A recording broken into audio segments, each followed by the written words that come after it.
So നമ്മൾ ഈ വീഡിയോയിൽ കോംപ്ലിമെന്റ് റെഗുലേഷൻ ആണ് പറയുന്നത്. ബിഫോർ കോംപ്ലിമെന്റ് റെഗുലേഷൻ പഴയ ടോപ്പിക്സ് ഒന്ന് ബ്രഷപ്പ് ചെയ്തെടുക്കാം. സോ ക്ലാസിക്കൽ പാത്വേ പറഞ്ഞിരുന്നു, അത് കഴിഞ്ഞ് നമ്മൾ ഓൾട്ടർനേറ്റീവ് പാത്വേയിലേക്ക് വന്നായിരുന്നു. അപ്പൊ ക്ലാസിക്കൽ പാത്വേക്കകത്ത് നമ്മൾ പറഞ്ഞു ആദ്യം C1 വന്ന് അറ്റാച്ച് ചെയ്തു, C4B, C2A, C3B, C5B, C6, C7, C8, C9 ഒക്കെ വന്ന് അറ്റാച്ച് ചെയ്തതാണ് classical pathway. And in case of ഓൾട്ടർനേറ്റീവിൽ അവിടെ C3B, BB, C3B, C5B, C6, C7, C8, C9 വന്ന് അറ്റാച്ച് ചെയ്തു എന്ന് പറഞ്ഞു. ഓക്കെ, സോ ഇവിടെ ഞാൻ ഉദ്ദേശിക്കുന്നത് എന്തെന്ന് വെച്ചാൽ ഈ C3B വന്ന് അറ്റാച്ച് ചെയ്തപ്പോഴും C5B വന്ന് അറ്റാച്ച് ചെയ്തപ്പോഴെല്ലാം ഇവിടെ കുറച്ച് C3A, C5A ഒക്കെ റിലീസ് ചെയ്യുന്നുണ്ട്, കുറച്ച് A ആൾക്കാരെ റിലീസ് ചെയ്യുന്നുണ്ട്. ഇവിടെ C3A, C5A റിലീസ് ചെയ്യുന്നുണ്ട്. ഇവർ വെറുതെ റിലീസ് ആവോ അല്ലെന്ന് ഞാൻ ഫസ്റ്റ് വീഡിയോയിൽ പറഞ്ഞു.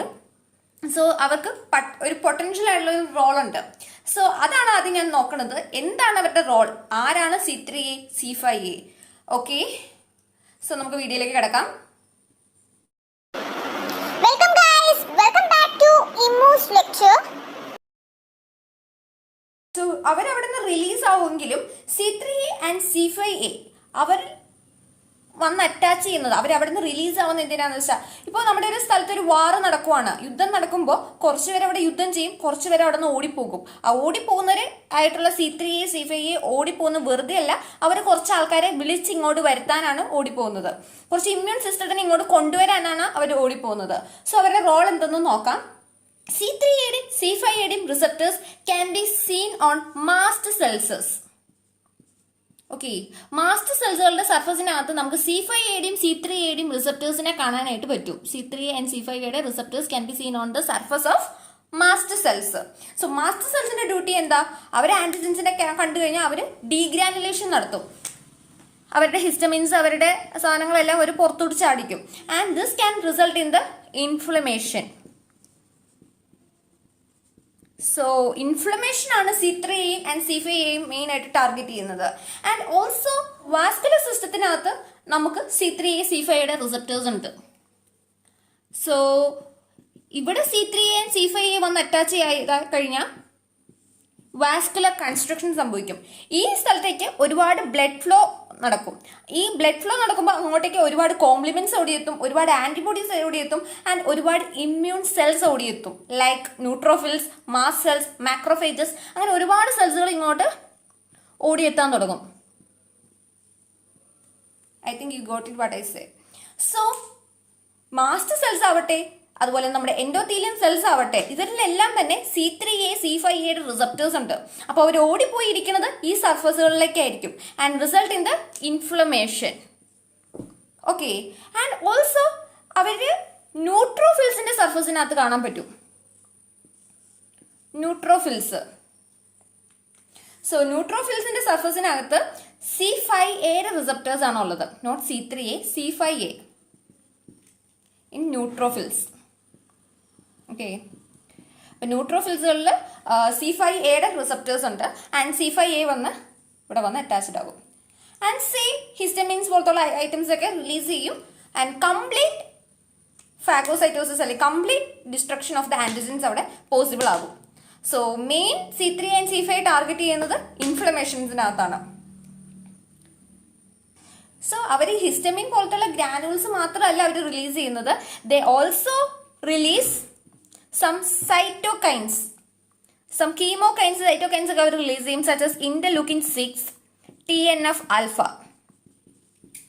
സോ ദിസ് ഇന്റർലൂക്കിൻസ് അല്ലെങ്കിൽ TNF ആൽഫ അവർക്ക് പർട്ടിക്കുലർ റോൾ ഉണ്ട്. അവർക്ക് T സെൽസുകളെ ആക്ടിവേറ്റ് ചെയ്യാനായിട്ട് പറ്റും, T cell activation. C3A, C5A activate ആയി അവർ പല മെമ്പറൈൻസുകളിലും വന്നിരുന്ന് അവർ ലാസ്റ്റ് റിസൾട്ട് ചെയ്യുന്നത് അഡാപ്റ്റീവ് ഇമ്മ്യൂൺ റെസ്പോൺസിലാണ്. അഡാപ്റ്റീവ് ഇമ്മ്യൂൺ റെസ്പോൺസ് എന്ന് പറയുന്നത് T cell activation, B cell activation ഒക്കെ അഡാപ്റ്റീവ് ഇമ്മ്യൂൺ റെസ്പോൺസിനകത്ത് പെടുന്ന ആൾക്കാരാണ്. So this can also activate T cells. So ഇതൊരു ബിഗ് സ്റ്റെപ്സ് ആണ് ഇവിടെ നടക്കുന്നത്. C3A ആൻഡ് C5A ആദ്യം വന്ന് നമ്മുടെ മാസ്റ്റ് സെൽസുകളിൽ വന്നിരിക്കും. അതുപോലെ അവർക്ക് അവരുടെ receptors also can be seen on endothelial സെൽസുകൾ, എൻഡോത്തീലിയൽ ബ്ലഡ് വെസൽസുകൾ അവരുടെ റിസപ്റ്റേഴ്സ് ഉണ്ട്. ഓൾസോ അവരുടെ receptors can be seen on neutrophils. So So finally, a lots and lots of immune cells ഇവിടെ ഓടിയെത്തും and result in the formation of inflammation and result in inflammation. And also അവർ കുറച്ച് cytokines release ചെയ്യും like interleukin 6 and TNF alpha. അവർക്ക് T സെൽസുകളെ activate ചെയ്യാനായിട്ട് പറ്റും. So T സെൽസുകൾ activate ആയി കഴിഞ്ഞാൽ they can bring adaptive immune response. Okay. So അവർക്ക് adaptive immune response കൊണ്ടുവരാനായിട്ട് സാധിക്കും. So that's the role of C3A and C5A. ഇവരെ നമ്മൾ അനാഫൈലോടോക്സിൻസ് എന്നാണ് വിളിക്കുന്നത്. So C3 and C5 are called anaphylotoxins. Okay, so നമുക്കിനി കോംപ്ലിമെന്റ്സുകളും ആന്റിജൻ പ്രസന്റിംഗ് സെൽസും തമ്മിലുള്ള ചെറിയൊരു ബന്ധം നോക്കാം. സോ നമ്മുടെ ആന്റിജൻ പ്രസന്റിംഗ് സെൽസ് ആയിട്ടുള്ള മാക്രോഫേജസ്, ബി സെൽസ്, ഇവരിലൊക്കെ നമുക്ക് കോംപ്ലിമെന്റ്സുകളുടെ റിസപ്റ്റേഴ്സ് ഉണ്ടാകും. Complement receptors can be seen, which is called C3b receptors. C3b receptors. Okay, ഞാൻ ഒരെടുത്ത് എഴുതാം. ഇവരെ നമ്മൾ C3b receptors എന്നാണ് പറയുന്നത്. So we can see C3b receptors on both macrophages and B cells. C3b receptors കാണാൻ പറ്റും. അപ്പം നമ്മുടെ ആന്റിജൻസുകളെ നമ്മുടെ ആന്റിജൻസുകളെ C1 അറ്റാച്ച് ചെയ്തു, C4b അറ്റാച്ച് ചെയ്തു, C2a, C3b അറ്റാച്ച് ചെയ്തു. And this C3b will directly commence it on macrophages or നമ്മുടെ B സെൽസുകളിൽ വന്നിരിക്കാനായിട്ട് അവർക്ക് പറ്റും. സോ അങ്ങനെ അവർക്ക് മാക്രോഫേജസുകൾ ബി സെൽസുകളെ ആക്ടിവേറ്റ് ചെയ്യാനായിട്ട് പറ്റും. Once they are activated, same ഞാൻ പറഞ്ഞ പോലെ അവർ കുറച്ച് ഇന്റർലൂക്കിൻസ് റിലീസ് ചെയ്യും. Just interleukin 12 or TNF alpha. So ഈ ഇന്റർലൂക്കിൻ 12, TNF alpha ഇങ്ങനത്തെ കുറേ ഇന്റർലൂക്കിൻസുകൾ ഇവർ രണ്ടുപേരും കൂടെ റിലീസ് ചെയ്യും. സോ രണ്ടുപേരും ഇത്ര കുറേ ടൈപ്പ് ഓഫ് ഇന്റർലൂക്കിൻസ് അല്ലെങ്കിൽ സൈറ്റോകൈൻസ് റിലീസ് ചെയ്യും. This is a signal for other cells. Immune സെൽസുകൾക്ക് കൊടുക്കാൻ പറ്റുന്ന ഒരു സിഗ്നൽ ആണ് ദിസ് കൈൻഡ് ഓഫ് കീമോകൈൻസ് അല്ലെങ്കിൽ സൈറ്റോകൈൻസ് എന്ന് പറയുന്നത്. So this signals will go and activate T signals. അങ്ങനെ T സെൽസുകൾ ആക്ടിവേറ്റഡ് ആകും. അങ്ങനെ അഡാപ്റ്റീവ് ഇമ്മ്യൂൺ റെസ്പോൺസ് ക്രിയേറ്റഡ് ആകും. ഓക്കെ, അപ്പൊ നേരത്തെ പറഞ്ഞു C3A, C5A പോലത്തുള്ള അനാഫിലോടോക്സിൻസുകൾക്കും ഇമ്മ്യൂൺ സിസ്റ്റത്തിനെ ആക്ടിവേറ്റ് ചെയ്യാനായിട്ട് പറ്റും. ആൻഡ് ഓൾസോ കോംപ്ലിമെന്റ്സ് ആവട്ടെ, കോംപ്ലിമെന്റ്സുകൾക്കും മാക്രോഫേജസ് അതുപോലെ ബി സെൽസ് അല്ലെങ്കിൽ വേറെ തരത്തിലുള്ള ആന്റിജൻ പ്രസന്റിംഗ് സെൽസ് ഇവരെയൊക്കെ ആക്ടിവേറ്റ് ചെയ്തുകൊണ്ട് ലാസ്റ്റ് ഫൈനലി അവർക്ക് അഡാപ്റ്റീവ് റെസ്പോൺസ് ക്രിയേറ്റ് ചെയ്യാനായിട്ടും പറ്റും. സോ കോംപ്ലിമെന്റ്സിന്റെ കഥ പറയുമ്പോൾ അതൊരു വൈഡ് സ്റ്റോറിയാണ്. ഒരാൾ ഒരു സ്ഥലത്ത് നിന്ന് ആക്ടിവേറ്റ് ചെയ്യും, ആവശ്യമില്ലാത്ത കുറേ സാധനങ്ങൾ റിലീസ് ചെയ്യും. ആ ആവശ്യമില്ലാന്ന് കരുതി പോകുന്ന സാധനങ്ങൾ വേറെ ആൾക്കാരെ ആക്ടിവേറ്റ് ചെയ്തുകൊണ്ടാണ് തിരിച്ചു വരുന്നത്. So complements it is a big story ആയിരിക്കും. And that's on complement activations. ഇനി നമ്മൾ കോംപ്ലിമെന്റ് റെഗുലേഷൻസിലേക്ക് പോകാം. സോ കോംപ്ലിമെന്റ് റെഗുലേഷൻ പറയുമ്പോൾ നമ്മുടെ കോംപ്ലിമെന്റ്സ് ആക്ച്വലി എവിടെ വന്ന് അറ്റാച്ച് ചെയ്യേണ്ടത്? ആന്റിബോഡീസ്, ആന്റിജൻ കോംപ്ലക്സുകളിൽ അല്ലെങ്കിൽ ഒരു ആന്റിജൻസിനെ എലിമിനേറ്റ് ചെയ്ത് കളയാനാണ് മെയിൻ ആയിട്ട് കോംപ്ലിമെന്റ്സ് വന്ന് അറ്റാച്ച് ചെയ്യുന്നത്. നമ്മുടെ നോർമൽ സെൽസുകളിൽ വന്ന് അറ്റാച്ച് ചെയ്ത് എന്ത് സംഭവിക്കും? It is harmful for our normal cells. അപ്പൊ നോർമൽ സെൽസുകൾ കുറച്ച് പ്രിക്കോഷൻസ് എടുക്കണം. അതായത് ഇങ്ങനത്തെ സെൽസുകളൊന്നും വന്ന് അറ്റാച്ച് ചെയ്യാതിരിക്കാൻ ഇവർക്ക് കുറച്ച് റിസപ്റ്റേഴ്സ് ഉണ്ട്, which is called DAF, that is DK accelerating factors. അങ്ങനത്തെ കുറച്ച് ഫാക്ടേഴ്സുകൾ നമ്മുടെ നോർമൽ സെൽസിൽ ഉണ്ടാവും. So that is a precaution ആണ്. ഇതുപോലത്തെ ഇതൊന്നുമല്ല, ഞാൻ ജസ്റ്റ് ഒരു ഓവർവ്യൂ പറയണതാണ്. സോ ഇങ്ങനെ കുറെ പ്രിക്കോഷൻസ് നമ്മുടെ നോർമൽ സെൽസ് തന്നെ എടുക്കണം. only then they can eliminate the complemenses. കാരണം നമ്മുടെ നോർമൽ സെൽസുകൾക്ക് കോംപ്ലിമെന്റിന്റെ കൂടെ വന്നിരിക്കേണ്ട ആവശ്യമില്ല. ബിക്കോസ് കോംപ്ലിമെന്റ്സ് വന്ന് അറ്റാച്ച് ചെയ്യുന്നത് ആന്റിജൻസിനെ എലിമിനേറ്റ് ചെയ്യാനാണ്. നോർമൽ സെൽസുകളിൽ കാണാൻ വരേണ്ട ആവശ്യമില്ല. സോ നമുക്ക് ഓരോ തരത്തിലുള്ള റെഗുലേഷൻസും നോക്കാം. സോ ഈ കോംപ്ലിമെന്റ് റെഗുലേഷൻ എന്ന് പറയുമ്പോൾ ഇറ്റ് സെറ്റ് ഓഫ് പ്രോട്ടീൻസ് അല്ലെങ്കിൽ സെറ്റ് ഓഫ് എൻസൈംസ്, ഒരു ഗ്രൂപ്പ് ആയിട്ടുള്ള ഒരു വർക്കാണ്. സോ അതോടുകൂടിയാണ് അവർ വന്ന കോംപ്ലിമെന്റ്സുകളെ വന്ന സെൽസുകളിൽ വന്ന് അറ്റാച്ച് ചെയ്യാൻ സമ്മതിക്കാതിരിക്കുന്നത്. സോ റെഗുലേഷൻ എന്ന് പറയുമ്പോൾ നമ്മുടെ നോർമൽ സെൽസ് എടുക്കേണ്ട ഒരു പ്രിക്വേഷൻസ് ആണ്. സോ അവര് കോംപ്ലിമെന്റ്സ് ആരെങ്കിലും വന്ന് ഇവിടെ വന്ന് അറ്റാച്ച് ചെയ്യാൻ പോയാൽ തന്നെ അവരെ എലിമിനേറ്റ് ചെയ്ത് കളയണം. സോ അവരുടെ പുറത്ത് കുറച്ച് റിസപ്റ്റേഴ്സുകൾ ഉണ്ടാവണം, കുറച്ച് പ്രോട്ടീൻസുകൾ ഉണ്ടാവണം. സോ ഈ പ്രോട്ടീൻസുകൾ അവരെ കോംപ്ലിമെന്റ്സിന് ഇങ്ങോട്ട് അറ്റാച്ച് ചെയ്യാനായി സമ്മതിക്കരുത്. സോ ഇങ്ങനത്തെ പ്രോട്ടീൻസ് എന്ന് പറയുമ്പോൾ ഒരു സെറ്റ് ഓഫ് പ്രോട്ടീൻസ് ആയിരിക്കും. ഒരു പ്രോട്ടീനോ രണ്ട് പ്രോട്ടീനോ ആയിരിക്കില്ല, ലോട്ട് ഓഫ് പ്രോട്ടീൻസ് അല്ലെങ്കിൽ പ്രോട്ടീൻസിന്റെ സഹായത്തോടെയാണ് ഈ റെഗുലേഷൻ നടക്കത്തുള്ളൂ. സോ ഓരോ പ്രോട്ടീൻസും നമുക്ക് നോക്കാം. സോ ഫസ്റ്റ് ഇൻഹിബിറ്റർ എന്ന് പറയുന്നത് C1 ഇൻഹിബിറ്റർ ആണ്, which is also called C1NH inhibitor. Okay, so C1 നെയാണ് നമ്മൾ ഇവിടെ ടാർഗറ്റ് ചെയ്യുന്നത്. അപ്പൊ C1ന്റെ സ്ട്രക്ചർ എന്ന് പറയുന്നത് ഇതാണ്. ഒരു C1Q ഉണ്ടാകും, പിന്നെ അതിന്റെ കൂടെ C1R2S2 ഉണ്ടാകും. അപ്പൊ C1Q R2S2 എന്ന് പറയുന്നതാണ് C1ന്റെ സ്ട്രക്ചർ എന്ന് പറയുന്നത്. സോ നമ്മുടെ ഈ ഒരു സ്ട്രക്ചറിൽ C1NH വന്നു കഴിഞ്ഞാൽ, ആ ഒരു ഇൻഹിബിറ്റർ വന്നു കഴിഞ്ഞാൽ ഇവരെ സ്പ്ലിറ്റ് ചെയ്തിട്ട് C1R2S2 ഇറങ്ങി പോകും. So the structure will be, so C1 inhibitor വന്നു കഴിയുമ്പോൾ C1Qവും C1R2S2 ആയിട്ട് സ്പ്ലിറ്റ് ആവും. സോ ഇങ്ങനെ ഒരു സ്പ്ലിറ്റ് ആയ ഫോമിൽ ഇരിക്കുന്ന C1ന് ഒരു കാരണവശാലും C4Bനെ ആക്ടിവേറ്റ് ചെയ്യാൻ പറ്റില്ല, ബാക്കിയുള്ള കോംപ്ലിമെന്റ്സുകളെ ആക്ടിവേറ്റ് ചെയ്യാൻ പറ്റില്ല. So this is the first inhibitor. So second inhibitor എന്ന് പറയുന്നത്, സോ ഇവരെ ടാർഗറ്റ് ചെയ്യുന്നത് C3 കൺവേർട്ടേഴ്സുകളെ ആയിരിക്കും. സോ ഇൻ ക്ലാസിക്കൽ പാത്വേയിലെ C3 കൺവേർട്ടേഴ്സ് എന്ന് പറയുന്നത് C4B C2A ആണ്. ആൻഡ് ഇൻ ഓൾട്ടർനേറ്റീവ് പാത്വേയിലെ കൺവേർട്ടേഴ്സ് എന്ന് പറയുന്നത് C3B ആൻഡ് BB ആണ് C3 കൺവേർട്ടേഴ്സ് എന്ന് പറയുന്നത്. സോ DAF അല്ലെങ്കിൽ DK ആക്സിലേറ്ററിംഗ് ഫാക്ടർ നോട്ട് ഇടുന്നത് ഇങ്ങനത്തെ C3 കൺവേർട്ടേഴ്സുകളെ ആയിരിക്കും. സോ ഇവരെ സ്പ്ലിറ്റ് ചെയ്ത് കഴിഞ്ഞാൽ C3 കൺവേർട്ടേഴ്സ് ഉണ്ടാവില്ല, അപ്പൊ അടുത്ത C5 കൺവേർട്ടേഴ്സിന് ഫോം ചെയ്യാൻ പറ്റത്തില്ല. അപ്പൊ ആദ്യം ഇവരെ സ്പ്ലിറ്റ് ചെയ്ത് കളയലാണ് DAFന്റെ റോൾ എന്ന് പറയുന്നത്. സോ DAF എന്ന് പറഞ്ഞ ആ ഒരു ഇൻഹിബിറ്റർ വന്ന് ഇവരെ രണ്ടായിട്ട് സ്പ്ലിറ്റ് ചെയ്യും, which is called C4B and also C2A. In case അത് ഈ ഒരു കേസിലാണെങ്കിൽ അവരെ C3B ആൻഡ് ഓൾസോ BB ഇത് സ്പ്ലിറ്റ് ചെയ്യും. So they are unhappy. Okay. So that is the role of DAF അല്ലെങ്കിൽ DK accelerating factor. So if you are more interested in this topic, you can remember some more factors. അതായത് DAFനെ സഹായിക്കാൻ വേണ്ടി ഇവന്റെ ഈ classical പാത്വേയുടെ കൂടെ ഒരു ഫാക്ടറും കൂടെ വന്നിരിക്കുന്നുണ്ട്, which is called CR1.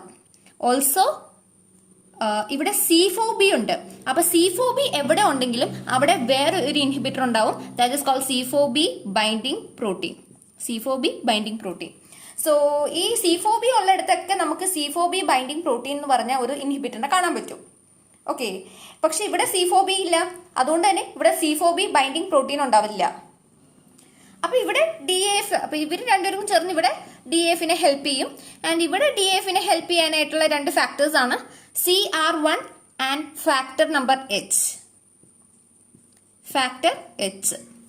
So ഇവര് രണ്ടുപേരും കൂടിയാണ് C3B BB എന്ന് പറഞ്ഞ കോമ്പൗണ്ടിനെ സ്പ്ലിറ്റ് ചെയ്യുന്നത്. സോ ദാറ്റ്, അപ്പൊ നമുക്കിനി അടുത്ത ഇൻഹിബിറ്റർ നോക്കാം. സോ ഫാക്ടറായി നോട്ട് ഇടുന്നത് C3Bനെയും ആൻഡ് ഓൾസോ C4Bനെ ആയിരിക്കും. ബിക്കോസ് ഈ രണ്ട് കോമ്പൗണ്ടുകൾക്കും നമ്മുടെ ആന്റിജൻ പ്രസന്റിംഗ് സെൽസുകളെ ആക്ടിവേറ്റ് ചെയ്യാൻ പറ്റുന്ന രണ്ട് കോമ്പൗണ്ട്സ് ആണ് C3B ആൻഡ് C4B. അപ്പൊ ഈ ഇൻഹിബിറ്റേഴ്സ് എല്ലാം റോൾ നോക്കുന്നത് കുറച്ച് ഫങ്ഷൻസുകൾ ആയിട്ടുള്ള കോംപ്ലിമെന്റ്സുകളെ ആയിരിക്കും. ഫസ്റ്റ് നമ്മൾ നോക്കിയ C1സിനാണെങ്കിൽ അവരാണ് ഇനിഷ്യേറ്റ് ചെയ്യുന്നത് ഒരു കോംപ്ലിമെന്റ് ആക്ടിവേഷൻ. പിന്നെ നോക്കിയ C3 കൺവേർട്ടേഴ്സ് ഉണ്ടെങ്കിൽ മാത്രമാണ് അടുത്ത കോമ്പൗണ്ട്സ് ഫോം ചെയ്യുള്ളൂ. ആൻഡ് ഇപ്പൊ അവർ നോട്ട് ചെയ്തേക്കുന്ന C3B C4B എന്ന് പറയുന്നത് it is important for that activation of antigen presenting cells. അപ്പൊ ഈ C3B C4Bനെയാണ് ഫാക്ടറായി ഇൻഹിബിറ്റ് ചെയ്യുന്നത്. സോ നമ്മുടെ C3B അങ്ങനെ കുറച്ച് സ്പ്ലിറ്റ് ചെയ്ത് കുറച്ച് ഫ്രാഗ്മെന്റ്സ് ആയിട്ട് മാറി. സോ ആ ഫ്രാഗ്മെന്റ്സ് എന്ന് പറയുന്നത് C3C I C3B C3DG അതൊന്നും അങ്ങനെ ഓർക്കണമെന്നില്ല, ജസ്റ്റ് ഏതെങ്കിലും ഇങ്ങനെ ജസ്റ്റ് ഒന്ന് ഓർത്താൽ മതി. C4B ആണെങ്കിൽ സോ ഈ ഫാക്ടേഴ്സ് ഒക്കെ ചെറിയ ഫ്രാഗ്മെന്റ്സുകളായിട്ട് സ്പ്ലിറ്റ് ചെയ്തു, C3C I C3B C3DG എന്ന് പറഞ്ഞാൽ. ആൻഡ് നമ്മുടെ C4B ആണെങ്കിലും C4C C4D എന്ന് പറഞ്ഞ ചെറിയ ഫ്രാഗ്മെന്റ്സ് ആയിട്ട് സ്പ്ലിറ്റ് ആയി മാറി. അതായത് ആ ഒരു കഷ്ണത്തിന് ആ ഒരു സബ് യൂണിറ്റിനെ സ്പ്ലിറ്റ് ചെയ്ത് രണ്ടാക്കി. ഓക്കെ, ആൻഡ് ഇവിടെ ഫാക്ടറായി രണ്ടുപേരിലും ഫാക്ടറായി ഉണ്ട്. ഓക്കെ, രണ്ടുപേരിലും ഫാക്ടറായി ഉണ്ട്. ആൻഡ് ഈ ഫാക്ടറായിനെ ഹെൽപ്പ് ചെയ്യുന്ന വേറെ കുറച്ച് ഇൻഹിബിറ്റേഴ്സും കൂടെ ഇവിടെ ഇൻവോൾവ് ആവുന്നുണ്ട്. ആൻഡ് ഇവിടെ ഇൻവോൾവ് ആവുന്ന C3Bയുടെ കേസിൽ NCP എന്ന് പറഞ്ഞ ഒരു ഫ്രാഗ്മെന്റ്, സോ NCP ഇൻവോൾവ് ആവുന്നുണ്ട്. NCP എന്ന് പറഞ്ഞൊരു ഇൻഹിബിറ്റർ, അത് രണ്ടുപേരിലും ആ ഇൻഹിബിറ്റേഴ്സ് ഉണ്ട് NCP. ആൻഡ് നേരത്തെ നമ്മൾ കണ്ട CR1 ഇവിടെയുണ്ട്, CR1 രണ്ടുപേരിലും ഉണ്ട്. ആൻഡ് മൂന്നാമത് സഹായിക്കുന്ന ഒരാളെന്ന് പറയുന്നത് ഇൻ കേസ് ഓഫ് C3Bയുടെ കേസിൽ അത് ഫാക്ടർ നമ്പർ H ആയിരിക്കും. Okay. And in case factor ഐനെ അതായത് C4Bയുടെ കേസിൽ അത് ഓൾറെഡി നമ്മൾ പറഞ്ഞു, C4B എവിടെ ഉണ്ടാവും അവിടെ C4B ബൈൻഡിങ് പ്രോട്ടീൻ ഉണ്ടാവും. സോ C4B ബൈൻഡിങ് പ്രോട്ടീൻ അത് നമുക്ക് കണ്ണടച്ച് പറയാവുന്നതാണ്. C4B എവിടെ കണ്ടാലും C4B ബൈൻഡിങ് പ്രോട്ടീൻ ഉണ്ടാവും. ഇവിടെ ഇല്ലാത്തത് ഇവിടെ C4B അല്ലാത്തതുകൊണ്ടാണ് C4B ബൈൻഡിങ് പ്രോട്ടീൻ അവിടെ പോകാത്തത്. Okay. So that is the case of factor I. Discuss the inhibitors. First one C1NH or C1 inhibitor. Second one DAF or DK accelerating factors. പിന്നെ നമ്മൾ പറഞ്ഞത് factor I ആണ്. Next നമ്മുടെ സെൽസിനെ protect ചെയ്യുന്ന ഒരാളാണ് പ്രൊട്ടക്റ്റിൻ. ആ പേരിൽ തന്നെയുണ്ട് പ്രൊട്ടക്റ്റിൻ. പ്രൊട്ടക്ട് ചെയ്യലാണ് ഫംഗ്ഷൻ എന്ന് പറയുന്നത്. സോ ഇവിടെ നമുക്കറിയാം മാക് കോംപ്ലക്സുകൾ സ്റ്റാർട്ട് ചെയ്യണത് C5Bയിൽ നിന്നാണ് സ്റ്റാർട്ട് ചെയ്യണത്. C5B, C6, C7, C8 ആണ് സ്റ്റാർട്ട് ചെയ്യണമെന്നറിയാം. സോ നമ്മുടെ മാക് കോംപ്ലക്സ് സ്റ്റാർട്ട് ചെയ്യുന്നത് C5B, C6, C7, C8, C9 ഒക്കെയാണ് Mac complex. This are the Mac complex. Okay. അപ്പോൾ ഇവരെങ്ങാനും നമ്മുടെ സെൽസിനകത്ത് വന്നിരിക്കാൻ നോക്കിയ നമ്മുടെ സെൽസ് ഒരു എങ്ങനെയും നമ്മുടെ മാക് കോംപ്ലക്സ് നമ്മുടെ സെൽസിനകത്ത് വന്നാൽ, നോർമൽ സെൽസിനകത്ത് വന്നാൽ ഒരു കുട പോലെ സാധനം ചൂടി നിൽക്കും. ആൻഡ് നമ്മുടെ മാക് കോംപ്ലക്സുകൾ ഇങ്ങോട്ട് വരുമ്പോൾ തന്നെ അവർക്ക് മനസ്സിലാകും ഇങ്ങോട്ട് വന്നിട്ട് കാര്യമില്ലെന്ന്. കാരണം അവർ ഇറങ്ങി അങ്ങോട്ട് പൊക്കോളും. സോ നമ്മുടെ മാക് കോംപ്ലക്സ് ഇങ്ങോട്ട് വരുമ്പോൾ തന്നെ ആ ഒരു കുട പോലെ സംഭവം ചൂടി നിൽപ്പുണ്ടാകും. ഒരു പ്രൊട്ടക്റ്റിനായിട്ട് പ്രൊട്ടക്ട് ചെയ്തുകൊണ്ട് നമ്മളിപ്പോൾ മഴയൊക്കെ വരുമ്പോൾ നമ്മൾ മഴയിൽ നിന്ന് പ്രൊട്ടക്ഷന് വേണ്ടി ഒരു കുട ചൂടുന്ന പോലെ നമ്മുടെ സെൽസ് പ്രൊട്ടക്റ്റിനായിട്ട് അവിടെ നിൽപ്പുണ്ട്. സോ അവിടെ വന്നിട്ട് കാര്യമില്ലെന്ന് മനസ്സിലായി മെംബ്രെയിൻ അറ്റാക്കിംഗ് കോംപ്ലക്സ് പൊക്കോളും. So that is the role of protectin. That is also called CD59. And last നമ്മുടെ കാർബോക്സി പെപ്റ്റിഡേസ് ആണ്. സോ കാർബോക്സി പെപ്റ്റിഡേസ് എന്താ ചെയ്യണമെന്ന് വെച്ചാൽ ഇവർ റോള് കളിക്കുന്നത് അനാഫിലോടോക്സിൻസിന്റെ കേസിലാണ്. നമ്മൾ പറഞ്ഞു C3A അനാഫിലോടോക്സിൻസ് ഉണ്ട്, നമുക്ക് ഓൾസോ നമുക്ക് C5A അനാഫിലോടോക്സിൻസ് ഉണ്ട്. സോ C5A അനാഫിലോടോക്സിൻസ് ഉണ്ട്. അപ്പം 2 അനാഫിലോടോക്സിൻസ് ആണ് മേജർ ആയിട്ടുള്ളത്. ആൻഡ് ഇവരെ എന്താ ചെയ്യണമെന്ന് വെച്ചാൽ ഇവരിൽ ഒരു C ടെർമിനൽ ഉണ്ടാവും. എല്ലാ പ്രോട്ടീൻസുകളിലും നമുക്ക് C ടെർമിനൽ, N ടെർമിനൽ കാണാമെന്ന് നമ്മൾ പഠിച്ചിട്ടുണ്ട്. അപ്പോൾ ഇതിലൊരു C ടെർമിനൽ ഉണ്ടാകും. ആ C ടെർമിനലിൽ ഒരു അമിനോ ആസിഡ്സ് ആണ് which is called arginine. So രണ്ടുപേരിൽ ഒരു ആർജിനിൻ എന്ന് പറഞ്ഞൊരു അമിനോ ആസിഡ്സ് ഉണ്ട്. സോ ഈ കാർബോക്സി പെപ്റ്റിഡേസ് എന്താ ചെയ്യണമെന്ന് വെച്ചാൽ ഈ ആർജിൻസിനെ റിമൂവ് ചെയ്ത് കളയും. ആർജിനിൻ റിമൂവ് ചെയ്ത് കളയുമ്പോൾ C3A, C5A എന്ന് പറയുന്നത് ഇനാക്ടിവേറ്റഡ് ഫോമിലേക്ക് മാറും. സോ ഇവർ രണ്ടുപേർക്കും ഭയങ്കര വിഷമമായി. കാരണം ഇവർക്ക് അർജിനിൻ എന്ന് പറഞ്ഞ അമിനോ ആസിഡ്സിൽ ലോസ് ആയി. സോ അവർ ഇനാക്റ്റീവായി, ആക്റ്റീവ് ഫോമിൽ നിന്ന് ഇനാക്റ്റീവ് ഫോമിലേക്ക് മാറി. ആൻഡ് അവർക്ക് കോംപ്ലിമെന്റ്സുകൾ, അതായത് C3A, C5A മെയിനായിട്ട് ഇൻഫ്ലമേഷൻസ് ആണ് ക്രിയേറ്റ് ചെയ്തിരുന്നത്. അല്ലെങ്കിൽ വേറെ സെൽസുകളായിട്ടുള്ള ന്യൂട്രോഫിൽസുകളെ ആക്ടിവേറ്റ് ചെയ്യാനായിട്ട് പോകാൻ പറ്റും. പിന്നെ ഭയങ്കര ഇവർക്ക് നല്ല റോളുള്ള ആൾക്കാരായിരുന്നല്ലോ C3A and C5A. സോ ഇവരുടെ റോളൊക്കെ നഷ്ടപ്പെട്ട് ഇവർ ഇനാക്ടിവേറ്റഡ് ആയിട്ട് മാറും. So that is a overall functions of regulations.